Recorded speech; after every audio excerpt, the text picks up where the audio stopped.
So welcome everyone. Thank you for attending this webinar today. So this webinar is hosted by Skilled. For those who do not know us yet, so we are a Luxembourgish company. We have developed a recruitment software which allows HR departments to centralize and to digitalize the recruitment process. Our aim is to help recruiters to save time with an automated pre-screening process, but also to provide a great candidate experience with a video interview and a personality test by letting them a chance to tell more about themselves. To quickly introduce myself, so I am Penelope, Customer Success Specialist at Skilled. My role is to help my clients to optimize the utilization of our software. And this is my colleague, Antonio, psychology expert. The topic of today is how to leverage your selection process with a structured interview. If you have any question during this presentation, you can use the chat box on the right side. We will answer at the end of this webinar in the Q&A session. And if we do not answer, no worries, we will write them down and we will come back to you as soon as possible.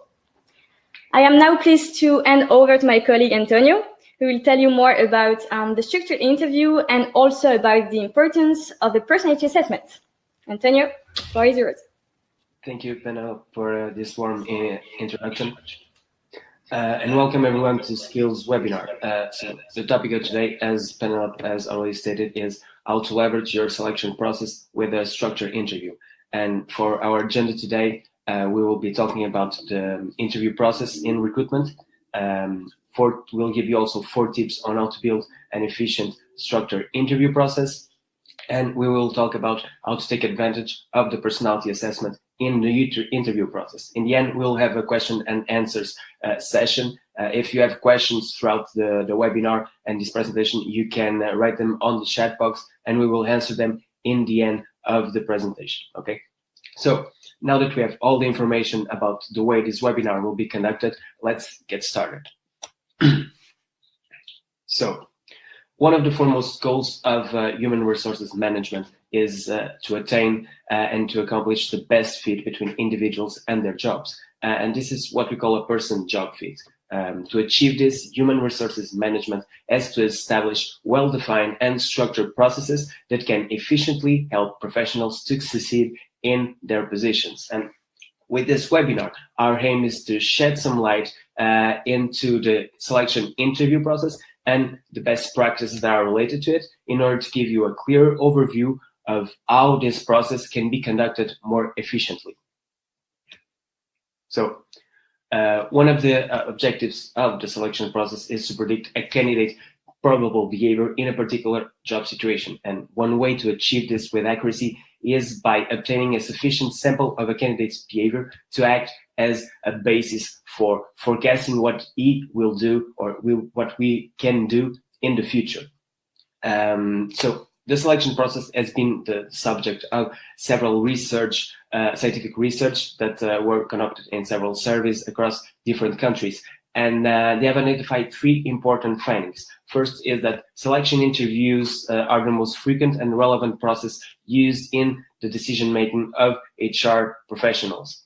The second is that structured interviews have proven to be a valid and reliable procedure in predicting job performance. And third, overall, the selection interview are the instruments which is more positively appreciated by candidates across the world. So what is, in fact, the best approach for this selection process? Well, in general, interviewers tend to use unstructured interviews in their recruitment process, and they rely on their intuition when they are making an hiring decision. However, scientific research has extensively shown that structured interviews are twice as predictive of job performance when they are compared to unstructured ones. So what are the main differences between these 2 types of methodology? Well, on one hand, a structured interview ensure that candidates have equal opportunity as they are assessed in the same way, while unstructured interviews are more similar to spontaneous conversations and provide a more natural and casual experience. As we can see in this table, while a structured interview all interviewees are asked the same questions in the same order and rated based on the same scoring system, unstructured interviews appear to be more flexible, and its lack of structures allow indeed for a more natural conversational flow. However, these characteristics are also the reason for a lack of consistency in the evaluation and can be more open to legal challenges as candidates are not assessed in the same way. So, in a nutshell, the fact is that structured interviews provide a kind of framework that allows for all applicants to be evaluated by the same criteria and are asked the same questions. That reinforces a more fair, consistent, and efficient process. So now we are going to dive into the 4 tips that we have built for you in order to understand and to know how to build a strong and efficient structured interview process. So the first tip is to focus your interview on job analysis. Job analysis is really the backbone of human resources management. And with it, recruiters can gather and analyze information about the content and the human requirements of job positions, as well as the context in which the jobs are performed. This process can also be used not only for selection purposes, but also for training or performance reviews. But regarding the selection process, it's really important to identify what to look for in a new hire. And that is why job analysis is extremely useful. It helps you identify the requirements of the job and what is needed to perform and at a high level. In fact, a thorough job analysis can help recruiters identify the main job tasks and responsibilities, can help identify the knowledge, skills, abilities, and other characteristics, also known as the KCOs, essential to perform in the position, and finally to identify which ones of these KCOs are required for an entry level and which ones can be learned on the job. Once all this relevant information regarding the job is gathered, recruiters must dive into a deep analysis in order to understand which one of these KCOs are essential to assess during the selection process. All right. So the next tip is select the interview questions, format, and develop them.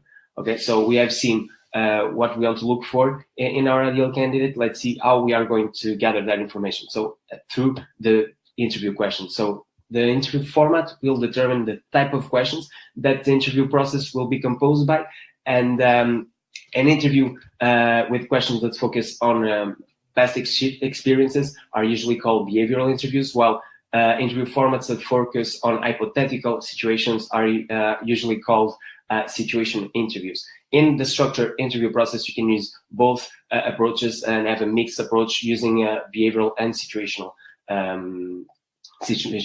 interview questions. Okay, so I'll give you an example of 2 questions in these 2 categories. So while a behavioral interview question could be, tell me about a time when you had to face a stressful situation, while a situational interview would be, how would you handle if you knew that your boss was 100% wrong about something?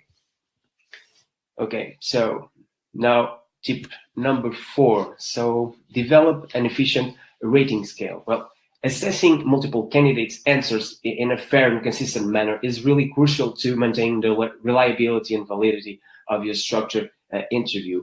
And for that reason, it's really imperative to ensure that the development of a consistent rating methodology. Usually interview rating scales should allow you to identify behaviors and attitudes that are displayed by the candidates and then classify them into a specific score. Here is an example of a rating scale for a competency. They are usually a 5 or 7 point scale. The key is in an accurate definition of each one of these scoring levels. And for this, you have to, and it's very important to previously exemplify for each scoring competency probable candidates' answers or labels. And the real purpose here is to provide some examples to ease the rating process for recruiters, as they can clearly differentiate between candidates' answers and the ratings and the results of their assessment. All right. So here you can see that on level 5, we have the expert level, where it applies the competency in exceptional difficult situations and serves as a key resource to advise others. While on level 1, awareness, applies the competency in the simplest situations and require close and extensive guidance. Okay, so now we are going to dive into tip number 4, which is test and document everything. It's actually 2 tips into one, to be honest. So before you're using your newly structured interview process, it's important to conduct a study, a pilot study, to actually test if the questions are clear enough for the candidates and if the rating criteria are appropriate for each question. And this pilot test can bring up some new improvements that you didn't thought of it, and you can continuously develop and make your interview process more and more efficient. Okay, so after finalizing and reviewing your interview process, it's important that you ensure that your interviewers are aware of its implications and methodologies. And for that, you can create a guidebook that can have some guidelines for interviewers to really know how to execute this process with more efficiency. Also, you can create a training or a coaching program for your interviewers to help them better assess candidates during the interview. It's really a great way to ensure that your process is really efficient. So, in a nutshell, the further your interviewer team is prepared and familiarized with this procedure, the more predictive of efficiency your assessment will be, and the more efficient you will be in identifying perfect candidates for your company. So with Skilled, we provide a pretty simple solution. It's the video interview tool that allows you to implement your mini structured interview process quite easily, frankly. When you create a job using our application, you can incorporate a video interview step, and not only you will be able to set the questions that you want your candidates to be asked, but also the time span in which they have to answer that question. And this methodology really allows you as a recruiter to analyze the same questions for each candidate in the same designated time span according to your rating scale. All right. So it really is a good match between the video interview and the structured interview process, as all the steps are there. And speaking of tools that use a skill, another one is the personality assessment, which allow you to analyze candidate personality traits and behavioral tendencies. And this information can really help you evaluate if they are the right fit for the job position or not. In fact, personality assessment can help you as an interviewer to further explore and to probe into candidate's profile to understand how each candidate can bring more value to your company. Okay. In one of our latest webinars, we define what is personality, and we explore personality assessment that are used here at Skill, the Personal Characteristics Inventory, the PCI. It's provided by Wonderlic. If you haven't seen it, you should check it out. It's a really nice webinar, and I believe that you will understand better what we are going to talk about right now. So we'll now dive into each dimension and see during an interview how we can take the most advantage of a candidate personality results. Okay. So the Big Five model is normally the theoretical model that actually assesses personality. It divides personality traits into big 5 dimensions. It's important to mention that personality assessments usually measure the position where an individual lies on a spectrum of each dimension, and those results portray the individual tendencies to behave in a certain way. And this does not mean that the person will always behave on the same way, because we as idiosyncratic individuals, we don't always respond the same way to the same situation, but we have a tendency to exhibit similar behavioral responses, okay? And that is why, as HR interviewers, integrating a personality assessment in your recruitment process can give you a guidance on which traits you want to explore and better evaluate if the candidate in front of you is really the best fit for your job position or not. So, to do so, you must know personality is a rather changeable construct to assess. And for example, when you are analyzing your applicant pool, it's extremely probable that you will find very distinct candidates with different sets of traits. And for that reason, a structured interview might not be as efficient. However, a semi-structured interview might come quite handy, and you can help you assess with candidates with similar personality traits in the same way, and leave you some freedom to explore and probe these questions a bit further, and to really understand if the person in front of you is ideal for the job position or not. So with that being said, here is the model that we propose. We will give you some examples of questions for each dimension in order to assess the personality traits to its fullest, and to understand to what degree the score reflects the candidate's answer. All right, so let us begin. The first dimension is conscientiousness, and as you know, conscientiousness is generally characterized by the tendency to be efficient, to carry out tasks in a disciplined manner, and to be rule-abiding. All right, so usually high conscientious individuals, they tend to be very organized and reliable and strict on the way that they approach situations, while low conscientious individuals, they tend to be more flexible and spontaneous. They have the tendency to prefer jobs and tasks that are unstructured and that do not require that much precision. They really like to have a lot of room for freedom and autonomy. So to probe for questions and assess conscientious levels of a candidate, you could ask them to describe a time when they had to work in a highly structured environment. Ask them what kind of strategies did they use and how did they felt being in that kind of environment. Another question could be to ask candidates to describe a situation where they had to operate very quickly without any previous planning. How did they solve the problem? How did they felt about the decision-making process? Okay, so with these questions, it's really important to assess the level of comfort in which candidates are in each situation. So while highly conscientious individuals will be more comfortable in structured scenarios where there is a lot of organization, low scorer will be more comfortable being in a flexible environment where they can be spontaneous and taking decisions on the spot. Moving on to extroversion. This dimension is related to the level of comfortability with social interaction, and it's characterized by positive feelings and by an energetic approach towards the social world. In general, highly extroverted individuals, they have a great tendency to strive for social interactions. They are extremely social and they really enjoy meeting new people. They like to engage in conversations, and as they possess great social skills, they are very good at it. While introverted individuals, they feel more comfortable with conversations in a more individual level rather to be in a group, all right? So they prefer to work alone, for example, and they hold their opinions to themselves. They ponder questions very carefully, and they usually exercise extreme caution in what they do.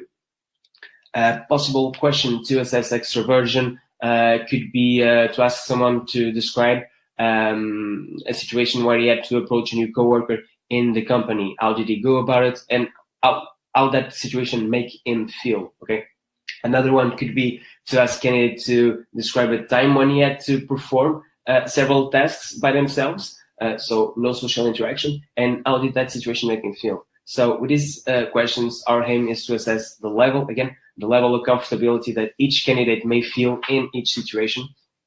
While highly extroverted individuals, they feel more comfortable on settings that require dealing with other people, and less comfortable on settings that have low levels of social interaction. Introverted individuals will certainly feel more at ease in settings where social interactions are minimized. Moving on to agreeableness. This is a third dimension. So is usually defined by the tendency to be helpful, good-natured, cooperative, and can also be described as the level that one may differ from others.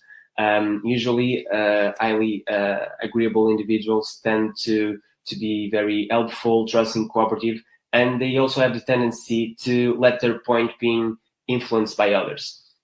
On the other side, individuals who score low on agreeableness, they tend to be more objective and straightforward on their perspective, and they are really not likely to let their decision be influenced by other people, and that sometimes can be perceived as a person being rude because they cannot take the other side and understand what the information that is being given by another person.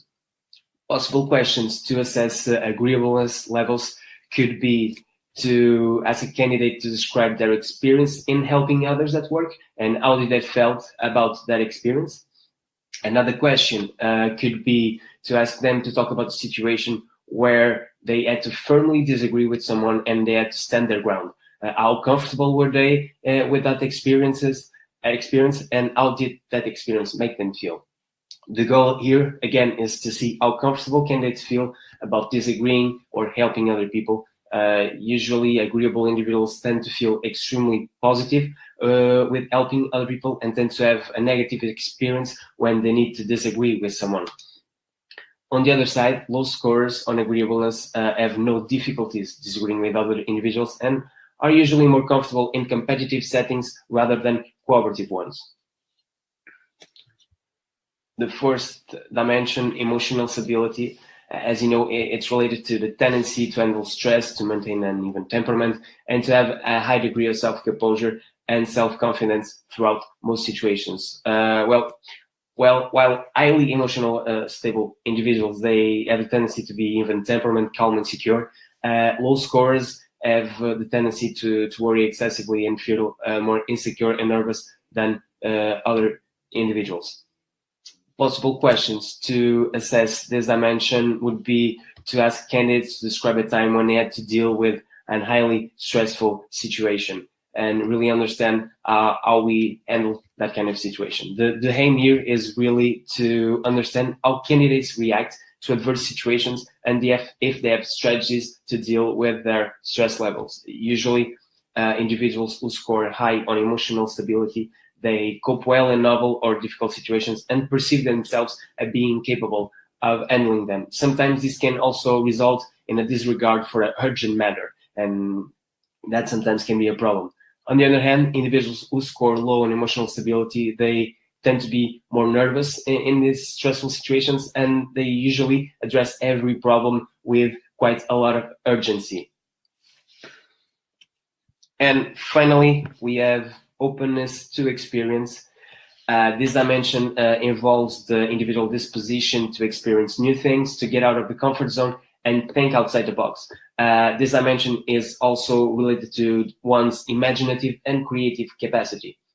Usually, highly open individuals tend to be very curious and imaginative. They like to figure things out and to taking on problems that require a great deal of reasoning, allowing them to look at the problem from a different angle and come up with a creative solution.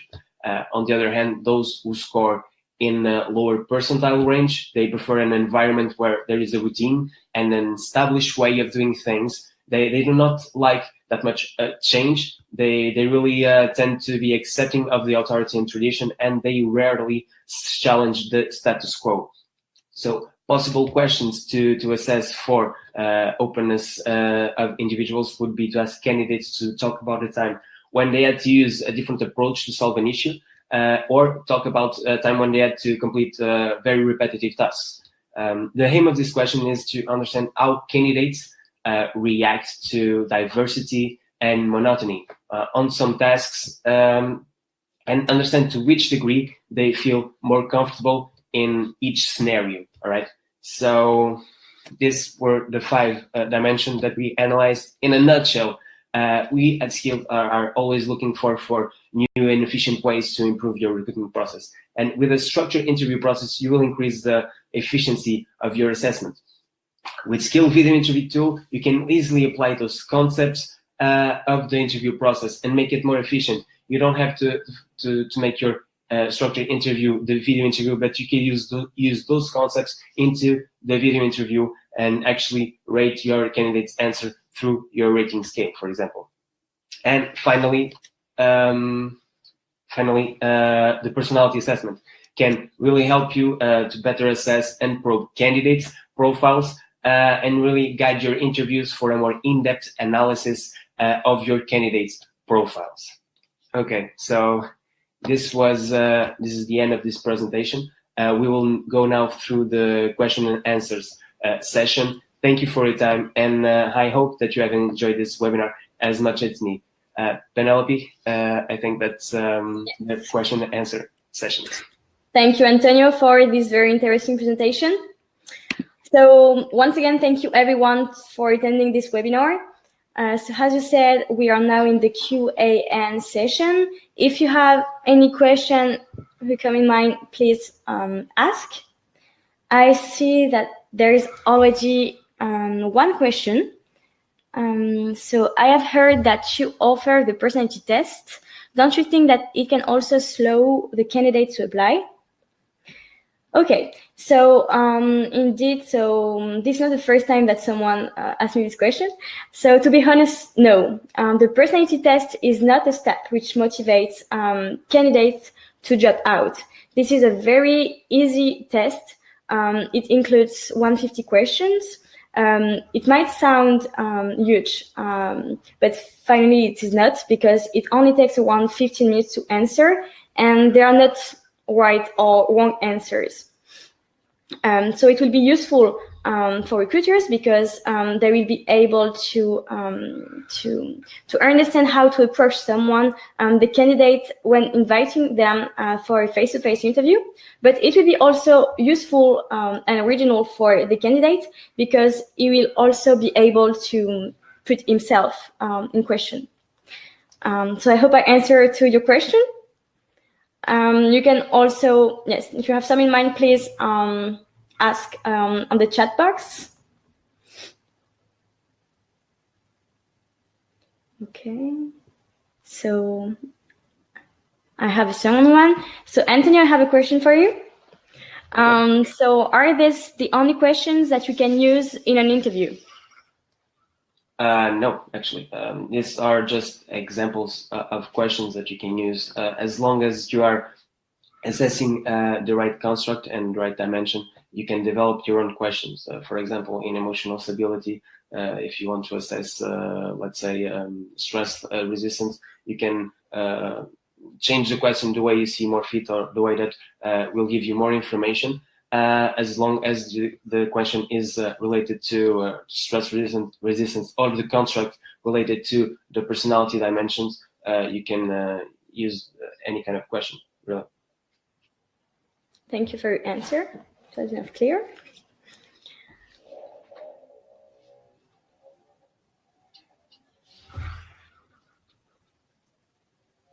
So I'm waiting for your questions.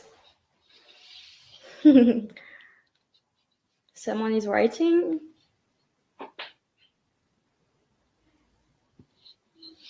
Okay, so the last one, I think, so can we use situational types of questions instead of the behavioral ones? Yes, when you are assessing the personality assessment, at least, yes, you can. Because situational questions aim to assess hypothetical scenarios, and usually your candidates will base their answers on past experiences, the way that they have dealt with those kind of situations, or at least situations that are similar to it.